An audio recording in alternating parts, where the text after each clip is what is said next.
नमस्कार साथियों, कैसे हैं आप सभी। उम्मीद करता हूं कि आप स्वस्थ होंगे, सुखी होंगे और प्रसन्न होंगे। आज हम बात करेंगे कि किस प्रकार से जो है लगातार सुप्रीम कोर्ट ने जो है इलेक्शन कमीशन को फटकार लगाई है, उसका क्या कारण है। और आपने निरंतर जो है इस बात को सुना होगा कि सुप्रीम कोर्ट जो है वो इलेक्शन कमीशन को फटकार लगाती रहती है। इसके कारण क्या है, वजह क्या है, क्यों ऐसा अक्सर न्यूज़ आप देखते हैं, तो इसके बारे में आज हम जानेंगे और समझने का प्रयास करेंगे कि लोकतंत्र में इलेक्शन कमीशन का महत्व क्या है, उस पे जो है लोगों का भरोसा कितना होना चाहिए और ये ज़रूरी क्यों है।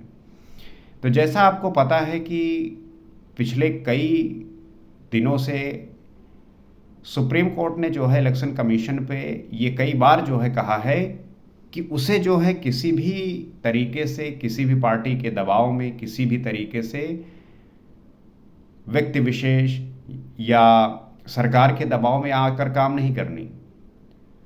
और इलेक्शन कमीशन जो है वो निष्पक्षता का प्रतीक है, क्योंकि अगर जो लोकतंत्र का सबसे बड़ा उत्सव है चुनाव, अगर चुनाव व्यक्ति करने जाता है तो वो इसी उद्देश्य से जाता है कि मेरे वोट का जो है सही उसका निर्णय होगा, उसका सही जो है सही तरीके से यूटिलाइज होगा देश के विकास के लिए।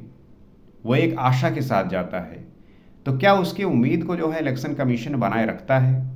क्योंकि लगातार जो है कई सारे आरोप लगते हैं कि इलेक्शन कमीशन जो है बायस्ड है, वो किसी एक पार्टी विशेष को जो है समर्थन करती है। जैसे होता क्या है कि मान लीजिए कि जो सरकार में पार्टी है, अगर उसने कोई गलती की तो इलेक्शन कमीशन जो है बड़ी धीमी प्रक्रिया करता है, और वहीं पे अगर विपक्ष का कोई व्यक्ति इलेक्शन कमीशन का उल्लंघन करता है तो उसके खिलाफ जो है सख्त कार्रवाई होती है। और इलेक्शन कमीशन अपना काम जो है निष्पक्षता के साथ न करके कहीं ना कहीं बायस तरीके से काम करती है। इस प्रकार से लोगों की भी चिंताएं हैं और सुप्रीम कोर्ट ने भी ऐसी फटकार लगाई है। अब ये होता क्यों है, इसका रीज़न क्या है? इसका रीज़न ये है कि आप देखेंगे कि जो इलेक्शन कमीशन के जो इलेक्शन कमिश्नर नियुक्त होते हैं वो कहीं ना कहीं उस पार्टी या उस सरकार से जो है संबंधित होते हैं, या जो है उस तरीके से उन्हें अपॉइंट किया जाता है कि जहाँ पे उस गवर्नमेंट की भागीदारी होती है। अब जैसे कि जो chief election commission of India है या जो इलेक्शन कमिश्नर होते हैं, उनके चुनाव की प्रक्रिया क्या है? तो उसमें है कि जो पार्टी है सत्ता में, उस पार्टी का जो है पीएम और उसी पार्टी का कोई जो है केंद्रीय मंत्री और विपक्ष का जो है नेता। अब इसमें आप सीधी सी बात देख लीजिए, पीएम और जो उसी पार्टी का केंद्रीय मंत्री है, ये दो वोट जो है हो गए, और दूसरा विपक्ष का नेता। अब मान लीजिए कि इन दोनों जो है किसी व्यक्ति को चुनने का वोट डाला और विपक्ष के नेता ने दूसरे को, तो बहुमत कहाँ सिद्ध हुई? इन दोनों लोगों के डालने पे। और ये एक ही पार्टी के हैं तो जाहिर सी बात है कि ये किसी एक व्यक्ति विशेष को चुनेंगे तो वही होगा। इस वजह से ये चीज़ें थोड़ा विपक्ष की जो पार्टियां हैं वो भी इसका अपोज करती हैं, क्योंकि यहाँ निष्पक्षता नहीं है। मान लीजिए विपक्ष दल का कोई नेता जो है वो एक हो, एक उस पार्टी का हो जो पार्टी सरकार में है, और एक ऐसा व्यक्ति हो जो न्यूट्रल हो। जैसे कि कहा जा रहा था कि सुप्रीम कोर्ट के चीफ जस्टिस को बनाया जाए, लेकिन जो है इस बात को गवर्नमेंट न मानकर उसने जो तीसरा व्यक्ति है वो उसी सरकार का कोई केंद्रीय मंत्री होगा। इससे जाहिर सी हो गया कि ये एक तरीके से बायस्ड होगा, क्योंकि जो उस पार्टी के दो व्यक्ति उसको वोट करेंगे और वही व्यक्ति जो है इलेक्शन कमिश्नर बन जाएगा। लेकिन जैसे भी नियुक्ति है तो है ही, और आर्टिकल 324 के तहत ये जो है चीज़ें होती हैं। इसके बारे में जिक्र है इलेक्शन कमीशन ऑफ इंडिया के बारे में। लेकिन जैसा भी है, सुप्रीम कोर्ट ने ये कहा है, क्योंकि उसके पार्लियामेंट के पास अधिकार है कि वो कैसे जो है निर्णय बनाता है। इसमें सुप्रीम कोर्ट जो है अपनी बात इस टिप्पणी कर सकती है, लेकिन कानून तो जो है पार्लियामेंट को ही बनानी है।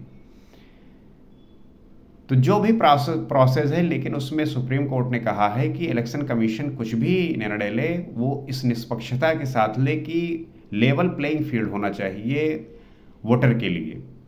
और हर पार्टी के लिए कि कहीं पे भी किसी भी प्रकार से एक बायस्ड नहीं होना चाहिए कि वोटर जो इस पे विश्वास करते हैं उनका जो है भरोसा टूटे। और आप भी जो है ये बात महसूस कर पाते होंगे कि अगर इलेक्शन कमीशन ऑफ इंडिया ने उस सरकार के खिलाफ जो है किसी भी प्रकार की कार्रवाई नहीं की जो अभी सरकार में है, तो लोग जो है फिर प्रश्न उठाते हैं, डाउट होता है, संदेह होता है कि ऐसा नहीं होना चाहिए।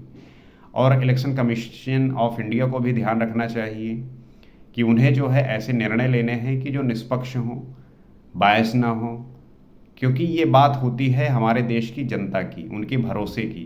क्योंकि अगर एक बार भरोसा टूट गया इलेक्शन कमीशन ऑफ इंडिया पर से, तो क्या हालत होगी, लोकतंत्र खतरे में आ जाएगा, लोग भरोसा नहीं करेंगे, कैसे कर सकते हैं। इसलिए इस भरोसे को बनाए रखने के लिए इलेक्शन कमीशन ऑफ इंडिया को इलेक्शन कमिश्नर हैं उनको जो है निष्पक्षता के साथ, न्यूट्रलिटी के साथ काम करने की आवश्यकता है, ताकि उन पे जो है कोई प्रश्न उठा ना सके।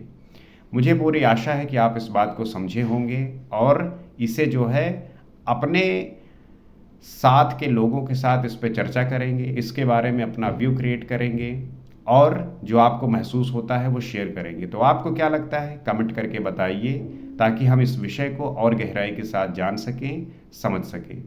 और इसी प्रकार के इन्फॉर्मेटिव वीडियो से जुड़ने के लिए आप इस चैनल को सब्सक्राइब कर सकते हैं, शेयर कर सकते हैं, ताकि हर एक व्यक्ति इसका लाभ उठा सके। आज इतना ही। जय हिंद।